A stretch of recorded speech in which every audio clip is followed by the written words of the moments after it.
Baie dankie dat jy vanaand weer saam luister na die program Ek wil weet. Jy hoor dit elke week Dinsdag aand 8:30 hier op Pretoria FM. Vir al die leergieriges, nê?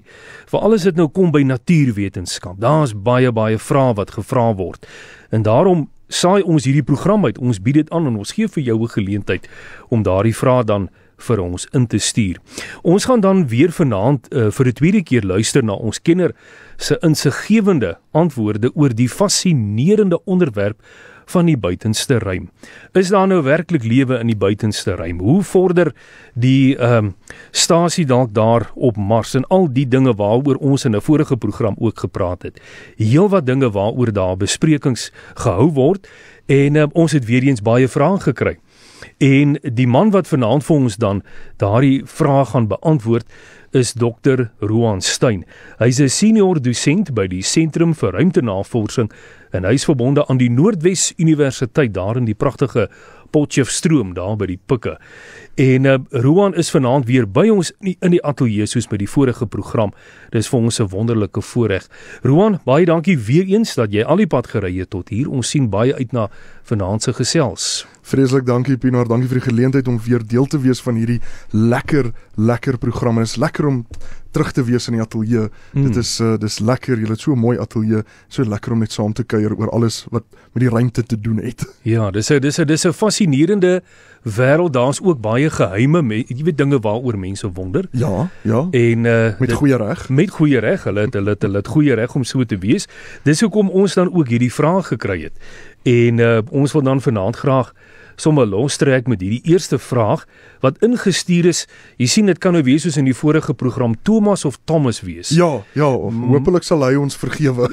Maar hy hoor jou antwoord wat uit die hart uitkom. So, Thomas wat wil weet, wat is die mees indrukwekkende ruimteweerskynsel wat al waargeneem is? Ja, dit is 'n goeie vraag, Thomas. Ek dink dit gaan 'n bietjie van 'n subjektiewe antwoord wees, want dit is nou maar my wat ek nou dink die meer indrukwekkendste ruimteweerverskynsel was. Ek dink miskien vir die ander luisteraars moet ons net vinnig ruimteweer definieer. So wanneer 'n mens uitbarstings het op die son. So die son het 'n groot invloed op die aarde, nie net met sy hitte en ons is afhanklik van die sonskyn nie.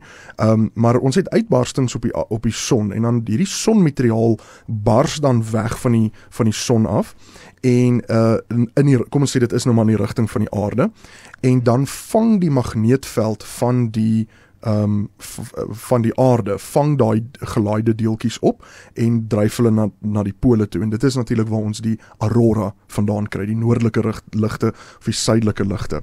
En vroeër hierdie jaar in Mei maand was daar groot uitbarstings gewees op van die son en dit was in die rigting van die aarde en ons het aurora gesien tot en met Kaapstad en Betty's Bay en so aan, wat vir die eerste keer in, ek weet nie, 20-30 jaar was. So baie interessant. So dit is ruimteweer. Ruimteweer is die invloed van die son op die aarde. Wat ook gebeur is dat dit kan kommunikasie beïnvloed. So radiogolwe, miskien as jy nou vanaand na hierdie program luister en die opvangs is nie lekker 100% reg nie, is daar 'n moontlikheid dat daar 'n uitbarsting op die son was en dit versteur dan die radiogolwe op die aarde. Ons satelliete wat in 'n wentelbaan om die aarde is nogal baie in 'n kwesbare posisie dat hulle uitgeslaan kan word deur sulke uitbarstings. So dit is wat ruimteweer is. Daar's ruimteweervoorspelling. Daar is webtuistes waar mens al hierdie goeders kan gaan oplees oor wat gebeur op die son en hoe dit die aarde dan nou beïnvloed. Die mees indrukwekkende ruimteweerverskynsel wat al waargeneem is. Dit is 'n moeilike vraag, maar ek sou sê by verre is dit 10-10-1, maar die aurora. Die aurora is verskriklik mooi en dit is 'n baie eenvoudige beginsel waarop die aurora gebaseer is dat jy het hierdie hoë energie deeltjies, soos maar elektrone en protone, hoë energie deeltjies wat uitgebars word van die son.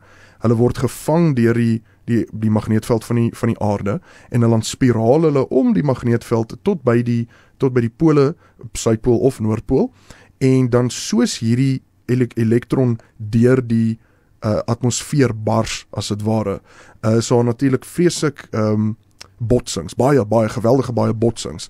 En met elke botsing verloor hierdie elektron energie. En elke keer as daai elektron met 'n kom ons sê met 'n suurstofmolekuule bots, dan stel hy 'n foton vry. En dis sommer net 'n fancy manier om te sê hy stel lig af. En hang af van die aanvanklike energie van die elektron is dan 'n funksie van wat se kleur hy afgee wanneer hy met 'n molekuule bots. En dis hoekom mens verskillende kleure kry. Kry rooi aurora en groen aurora en pink aurora en pers aurora en al hierdie kleure het maar baie te doen met op watse hoogte het daardie botsing plaasgevind. So as jy lekker sterk uitbarstings het wat almal na die aarde toe is dit wanneer mense gewoonlik hierdie pragtige aurora sien. Ek het dit nog nie in lewende lywe gesien nie. Ek het al baie hard probeer om dit te sien. Wanneer ek in Europa is, probeer ek baie hard, maar ek was nog nie gelukkig genoeg om dit vas te vang nie. Ja, maar vir mense wat dit ook al self gesien het, dit is baie skouspelagtig, nee. Dit klink amper soos 'n vuurwerkvertoning. Ja, dit lyk amper soos 'n vuurwerkvertoning. Partykeer lyk dit soos 'n satijnserp wat in die wind waai. So dis so amper soos 'n so links regs tipe beweging. En dit is nie staties nie, dit is baie dinamies. Dit verander soos wat daai botsings maar plaasvind. Dit is regtig skouspelagtig. Die foto's wat ek al gesien het, ag, dis asemrowend. Ek sal so graag dit eendag wil sien. En ek was al in Antarktika gewees, ek was al by die Suid-Afrikaanse basis gewees, maar dit was tydens die somer en dan sit nou 24 uur dag en dan uit die aard van die saak kan mense nou in die aurora sien, En dan in die noordelike halfrond was ek al, ek dink die noordste, ek was nog nie noord genoeg gewees nie, maar ek het myself verbeel ek is noord genoeg, maar ek het dit nog steeds nie gesien nie.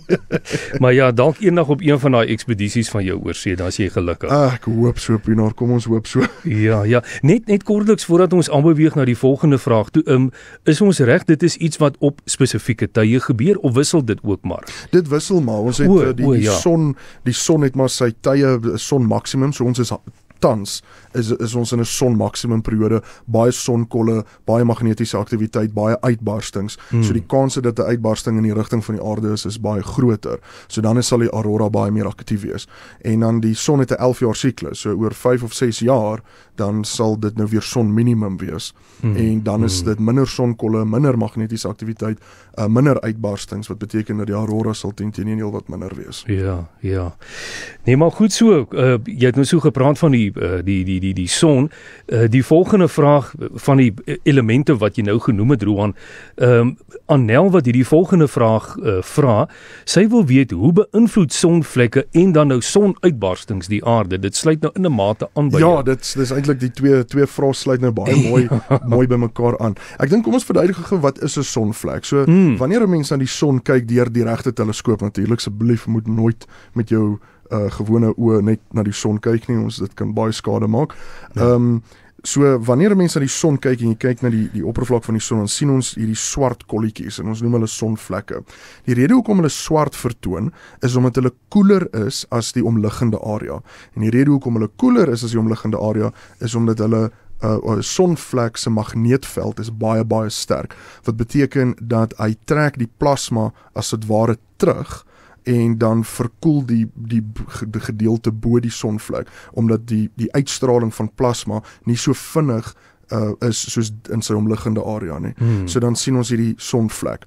En sonvlekke kan groter word en groter areas, en dit kan lei tot sonvakkels of sonuitbarstings. Ons kry twee verskillende sonuitbarstings. Die een is 'n sonvakkel, is 'n vinnige gebeurtenis, en die ander ene noem ons ek weet nie regtig wat die Afrikaans daarvoor is nie, maar ek dink ons moet 'n mooi Afrikaanse woord daarvoor kry, maar die Engels noem ons dit 'n coronal mass ejection. So coronal verwys na die boonste laag van die atmosfeer van die son, en 'n mass ejection is net 'n deel van die korona wat wegskeer.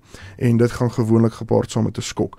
Nou al hierdie goeters, as dit in die rigting van die aarde is en dit is magneties gekoppel aan die aarde, kan dit natuurlik 'n effek hê op die aarde. En soos ons in die vorige vraag gesê, dit kan 'n effek hê op radio-uitsendings, dit het 'n effek op jou GPS-stelsel, want dit kan gebeur dat dat jy ry nog op die snelweg, maar dan wys die karretjie op jou slimfoon dat jy sê nou maar 10 meter links van die snelweg ry. So daai foutgrens is eintlik as gevolg van 'n sonuitbarsting wat besig is om met die sein te karring. En dit gebeur. Dit gebeur heelwat. So van 'n tegnologiese oogpunt af kan die son 'n groot invloed hê op die mens en dit is waarom ons dan nou sonfisika navorsing doen. Dis hoekom ons ruimteweervoorspelling doen. Juist sodat ons kan sien wat is die son besig om te doen, hoe gaan dit ons beïnvloed, as dit ons gaan beïnvloed, wat kan ons daaromtrent doen? Ja. Wel, dit is goed om te weet, jy weet, nou verstaan 'n mens as daai karretjies soos jy gesê het op die GPS. Ja, jy het nog kyk, mense se GPS is in hulle selfone, selfoonopvangs, televisieopvangs, al daardie tipe. Alles is van satelliete af. Ja.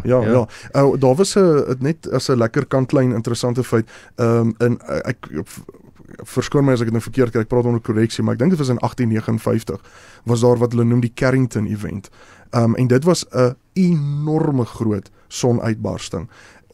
Die hele aarde was so gelaai gewees, amper soos wanneer jy jou voete op 'n mat skuur en jy daai statiese elektrisiteitsskok, die hele aarde was so gelaai gewees dat die telegraafmasjiene en die morsekode masjiene het van self soos hulle in Engels sê getransmit sonder dat iemand aan die stelsel geraak het. Sure. So dit is hoe gelaai die hele aarde was.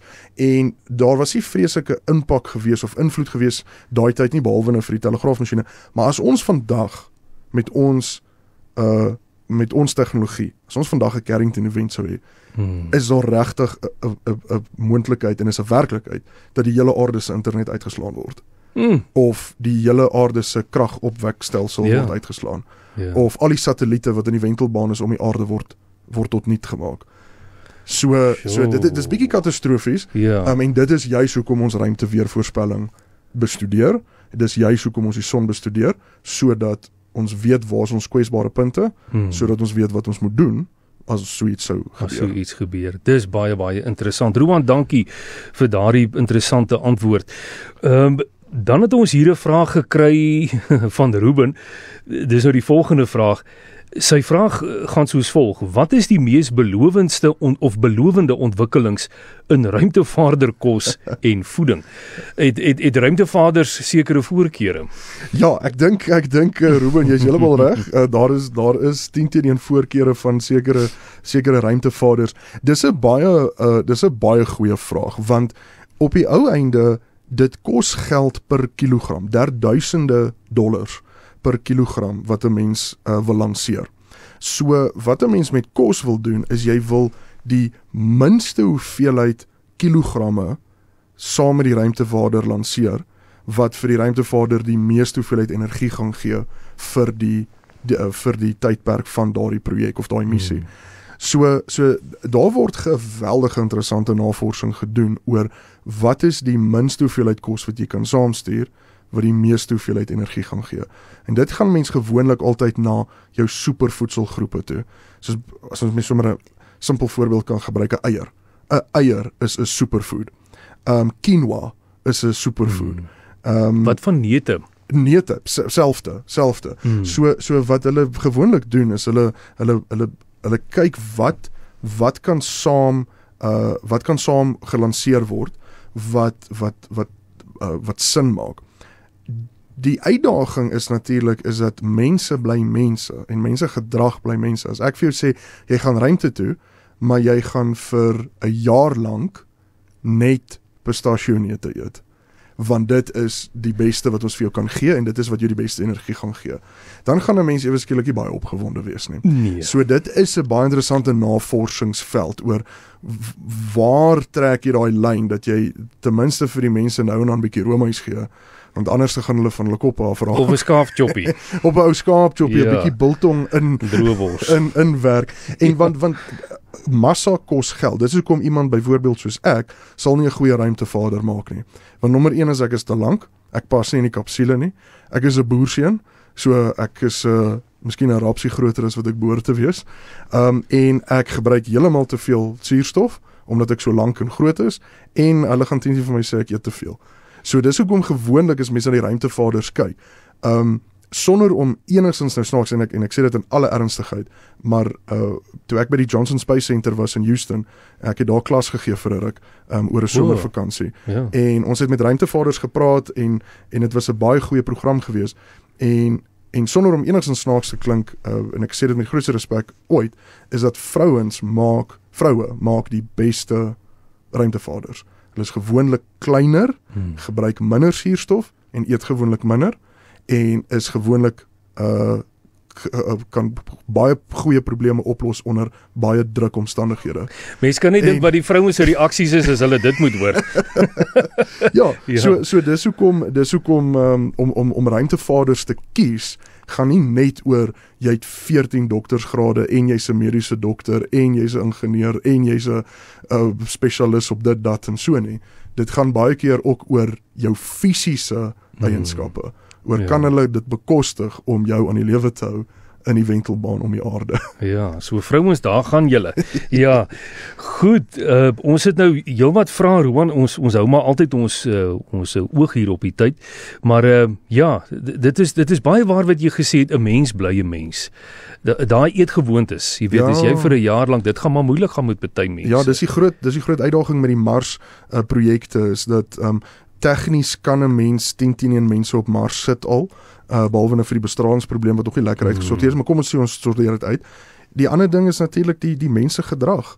Is as jy 4 mense opsluit in 'n kapsule vir 3 jaar lank, wat moet saamwerk, dis lewensbelangrik dat hulle moet saamwerk. Hoe hanteer hulle konflik? Hoe hanteer hulle goeie tye, slegte tye? Maak seker dat al 4 veilig aankom en veilig terugkom. Ja. Dit is 'n moeilike storie. Dit is baie makliker gesê as gedaan nou, ja. Maar goed, dit nou eers daar gelaat. Ja, die volgende vraag, dit is Barend wat hierdie vraag vir ons ingestuur het. En Barend wil graag weet, hoe vorder die Artemis-program vir die terugkeer na die maan? Dit vorder redelik goed, Barend.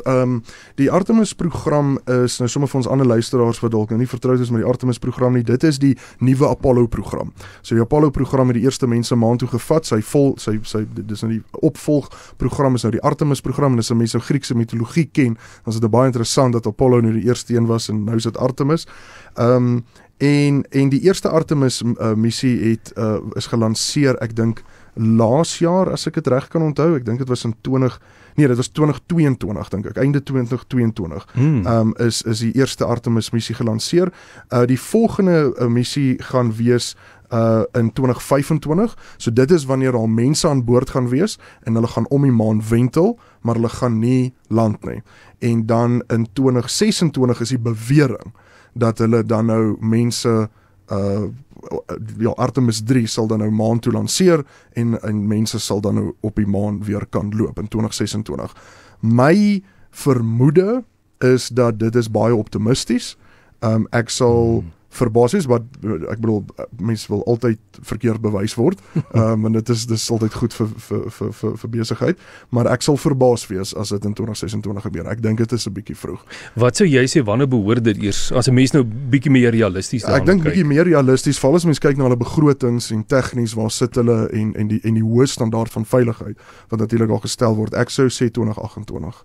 Dit sou my raaiskoot wees. Ja, maar kom ons hou dit dop, dalk word 'n mens verras, aangenaam verras. Absoluut. 'n Mens weet nooit nie, maar ja. Ons het nou hierdie volgende vraag, dit is François van Hermanus daar die Weskaap wat wil weet, en ons het nou in 'n vorige program wat jy ook oor die Amerikaners en die Russe en so aan, en jy weet so aan. François wat wil weet, hoe belangrik is internasionale samewerking in ruimteprojekte? François, dit is baie belangrik. Ons sien dat na die sogenaamde space race van die 60s en vroeg 70s, het mense lande bymekaar gekom en gesê, okay, kom ons werk saam, want dis baie geld vir een land om te spandeer, dis baie opleiding vir een land om vir verantwoordelik te wees. So internasionale samewerking is baie belangrik. Dit is hoekom ons die internasionale ruimtestasie het, al die lande wat betrokke is by die internasionale ruimtestasie. Dit is belangrik, dit maak dat innovasie vinniger gebeur, toetse kan vinniger gebeur, dit ontwikkel ook lande, as 'n mens ruimtewetenskap nie net in een land as 'n monopolie het nie, maar jy het ruimte universiteite in 8 verskillende lande wat almal mense oplei. Dit is goed vir die ekonomie, dit is goed vir samewerking. Die uitdaging is net, wat gebeur wanneer daai 2 lande nie meer om dieselfde tafel polities sit nie? Want wetenskaplik kan daai mense baie goed oor die weg kom. Wetenskaplik is dit nie 'n probleem nie, en gewoonlik meeste wetenskaplikes voel 'n veer vir politiek.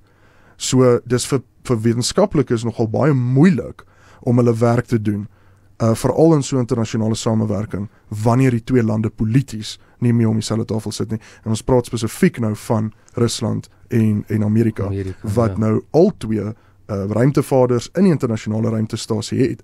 Maar daar is 'n verdrag geteken wat sê dat ten spyte van politieke konflik of rusie of spanning, politieke spanning, sal die lande op 'n wetenskaplike platform nog steeds saamwerk vir die ruimtevaarders wat op die internasionale ruimtestasie is. Daar is 'n baie spesiale verdrag wat geteken is om seker te maak dat die veiligheid van ruimtevaarders op die internasionale ruimtestasie nie in gedrang is as gevolg van konflik op die aarde nie. En ek is baie bly daaroor. En tot dusver het dit nogal baie goed gewerk. Ja, ek wou nou net sê, sover gaan dit nog eintlik heel goed so. Ja, maar agter die skerms is dit baie spanning. Is baie spanning vir die wetenskaplikes wat verantwoordelik is vir die veiligheid van daai van die ruimtevaarders, of selfs die ruimtevaarders. Jy kan nou dink, jy's nou 6 mense in die internasionale ruimtestasie, 3 Russe, 3 Amerikaners, en hulle is besig om mekaar polities uit mekaar uit te haal op die aarde, en die 6 van julle sit daar. Waaroor moet jy praat? Dus jy doen jou werk, maar op 'n stadium gaan iewers iets begin praat. So dit maak dit interessant, en is 'n bietjie van 'n uitdaging. Verseker, nee, die kan ons definitief hoor. Ons wil baie graag by soveel as moontlik vrae vanaand uitkom, Roan, maar lyk my daar's dalk nog 2 vrae wat ons graag wil hê jy vir ons moet beantwoord. Hier is 'n vraag van Sarita. En Sarita se vraag is, hoe het ons begrip van die heelal verander sedert die eerste ruimtereis? Dit is 'n groot vraag, Sarita. Die vlugtige antwoord is dat uit die aard van ons begrip het totaal en al verander. As ons kyk na, as ons net 'n voorbeeld kan gebruik, hoe ver het die om te vlieg gekom van 1903 tot by 2003. In daai 100 jaar het ons gegaan van ons kan nie vlieg nie tot ons was al by die maan 30 jaar terug. So dit is iets soos die ruimte verander ons persepsie van die heelal geweldig. Die teleskope wat ons gelanseer het, soos die Hubble ruimteteleskoop en die James Webb ruimteteleskoop, dit het ons in 'n posisie geplaas om verder as ooit terug te kyk in tyd. Ons het baie interessante en indrukwekkende tegnologie ontwikkel op die aarde wat op daai teleskope geïnstalleer is om soveel as moontlik inligting te kry van sterrestelsels wat duisende, miljoene ligjare ver is, wat vir ons antwoorde gee op hoe ons dink hoe dit gelyk het 1000 jaar terug, hoe dit 1 miljoen jaar terug gelyk het, hoe dit 1 miljard jaar terug gelyk het. So ons begrip van die heelal het heel wat verander. Want wat ons ook moet verstaan is eintlik maar in die afgelope, wat sal mens sê, 60 jaar, 70 jaar, wat ons praktiese ruimteverkenning doen. Voor dit was dit pen en papier.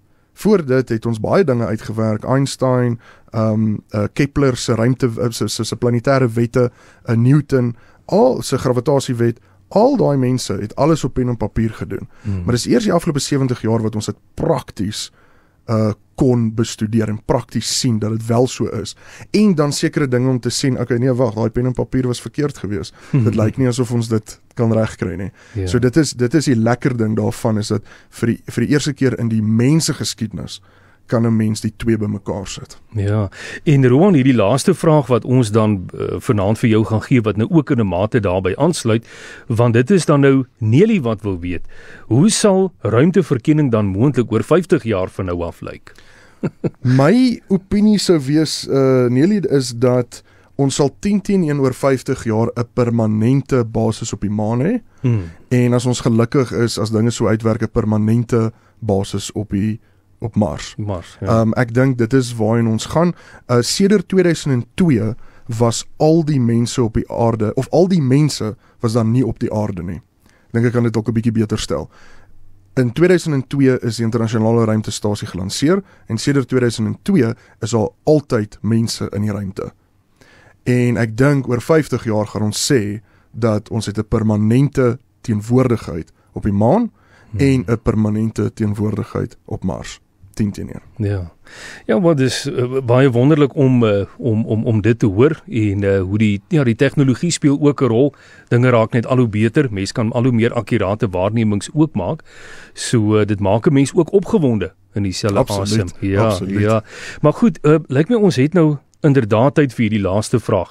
Kobus het hierdie vraag gevra en hy sê, sommer net vir die interessantheid, kan jy 'n voorbeeld gee van 'n groot wetenskaplike fout of misverstand wat reggestel is deur ruimtenavorsing? Ja, weer eens, ek dink ek gaan nou teruggaan na my veld van navorsing toe en dit is nou maar sonfisika. En interessant genoeg, die son brand nie. Die son brand nie. Vir al die millennia het mense opgeskryf om te sê die son brand, maar die son tegnies brand nie. Ja. Die son, vir iets om te brand het jy 'n brandstof nodig en jy het suurstof nodig. En daar's geen suurstof vir die son om te brand nie. En dit is nou so 'n bietjie van 'n interessantheid wat indirek eintlik mag gebeur is dat dis kernfusie. So dit beteken jy het die samesmelting van kerndeeltjies en dit veroorsaak 'n kernreaksie en 'n klomp energie word afgegee. En so dit is die son is hierdie enorme groot permanente kernreaksie wat heeltyd die son in die gang hou. Maar tegnies die son brand nie. Die ander ding wat ek dink 'n mens miskien kan noem is dat baie mense is onder die wanindruk dat 'n gravitasiekolk, dis nou in Engels noem mense dit 'n black hole. Gravitasiekolk suig dinge in. En dit is eintlik glad nie die geval nie. Eintlik wat gebeur is dat gravitasiekolk is eintlik net iets wat 'n verskriklike groot massa het tot so 'n mate dat lig nie kan uitkom nie. So dit beteken as jy 'n ligdeeltjie is wat deur die ruimte gaan en te naby aan die gravitasiekolk verby beweeg, dan gaan hy jou vang in sy gravitasie veld en jy gaan net al hoe nader wentel aan die middelpunt van hierdie gravitasiekolk. So dit lyk asof dit dalk 'n suigkrag is, maar dit is nie eintlik 'n suigkrag nie. Dit is net jy wentel al hoe nader en nader omdat sy gravitasie so verskriklik groot is. Want 'n gravitasiekolk het so baie massa dat nie eers 'n ligdeeltjie wat eintlik massaloos is, 'n ligdeeltjie kan nie wegkom van die gravitasieveld van 'n gravitasiekolk nie. Ja. En dis maar sommer twee net sommer kantlyn. Ja, daar's nog hele paar goedjies. Maar daarvoor het ons nou ook ongelukkig nou die vanaandtyd nie. Ons sal dalk 'n volgende keer weer daarby uitkom. Roan, dit was baie insiggewend om na jou antwoorde te kon luister. Ons vertrou die luisteraars wat vanaand baie geleer het in die afgelope 25 minute. En ja, dis lekker om te luister na jou. Jy weet waarvan jy praat. Jy's 'n spesialis of 'n kenner op jou vakgebied. Dr. Roan Steyn is 'n senior dosent by die Sentrum vir Ruimtenavorsing verbonde aan die Noordwes Universiteit. Roan, ja, wil jy dalk so laaste ietsie vir die luisteraars net sê voordat ons vir jou totsiens sê? Baie dankie Pienaar. Ja, ek geniet dit geweldig baie om deel te wees van hierdie program. Dit is vir my groot eer om deel te wees van hierdie program en dit is lekker om wetenskaplike dinge in Afrikaans te kan gesels op Pretoria FM. Dit is verruklik, dit is lekker en dit is lekker om te sien dat die luisteraar so betrokke is en die luisteraar so lojaal is. Wat vir ons sulke interessante vrae stuur, wat ons dan nou, want dit is vir my altyd lekker om dit te lees, en dan bietjie te gaan sniffel, en te kyk, waar kan mens nou die antwoorde kry, en waar pas dit nou in?